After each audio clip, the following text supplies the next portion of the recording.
John Locke, ele é um profissional liberal, ele é um médico, não é? É justamente o fato dele ser médico que vai permitir que ele se insira na vida política, que ele se insira e participe, não diretamente, mas participe do processo da Revolução Aristocrática Burguesa na Inglaterra, não é? Ele é um médico, é de uma família de origem burguesa. No caso da Inglaterra, predominava a visão puritana, anglicana, não é? Que a visão puritana e o anglicanismo é a religião oficial do Estado, escolhida pelo rei inglês, não é? E ele assume posições liberais. Ele assume posições liberais a partir do momento em que ele se forma em medicina em Oxford e se torna professor na Universidade de Oxford. E essa formação inicial dele, né, ainda não é as posições liberais, se liga a estudos da natureza e das ciências médicas, dada a sua profissão. Não é?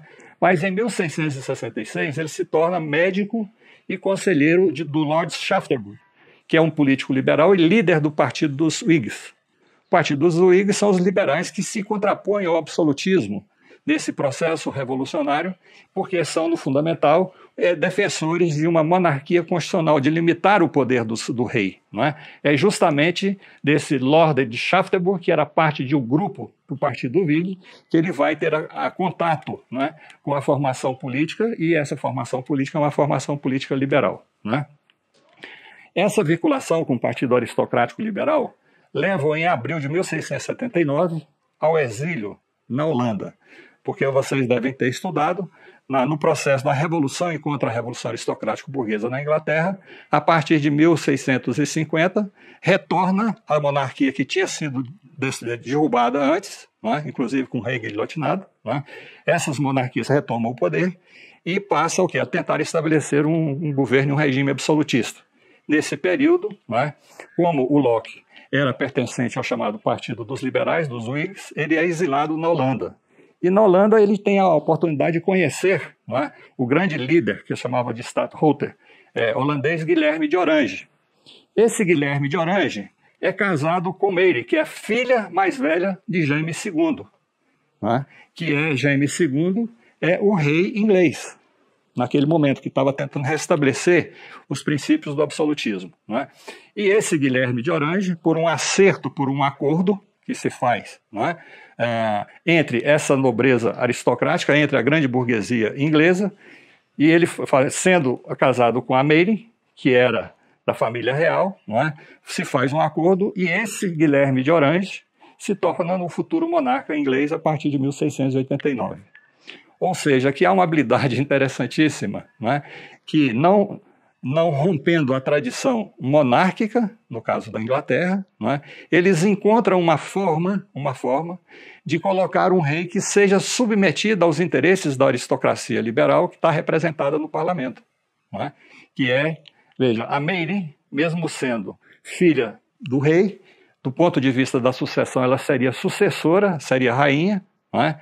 Porém, através de um golpe palaciano, de uma articulação, um acordo, eles colocam o Guilherme de Orange, que é um holandês, como o rei da Inglaterra. Não é? E aí se estabelece a chamada monarquia constitucional na Inglaterra. Ou seja, não destrui o rei, mantém a monarquia, mas submetida às decisões do parlamento. Não é?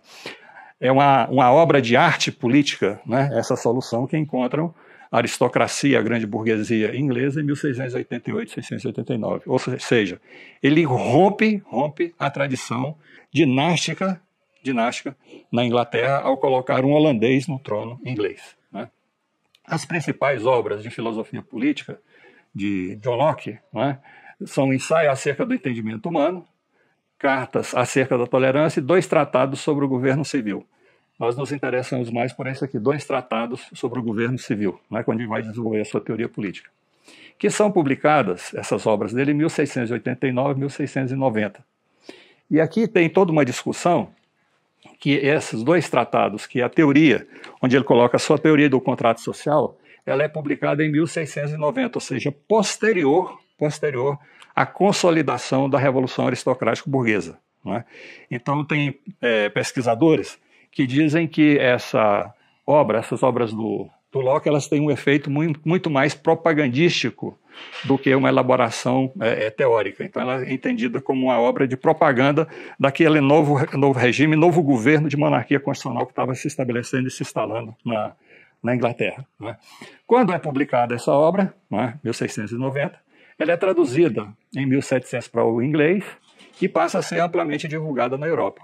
Então, vocês observam que neste momento aqui, né, final do século XVII, começo do século XVIII, é que já começa a haver uma ebulição de contestação dos governos absolutistas existentes na Europa. E, principalmente, aqui tem um destaque importante na França. Né?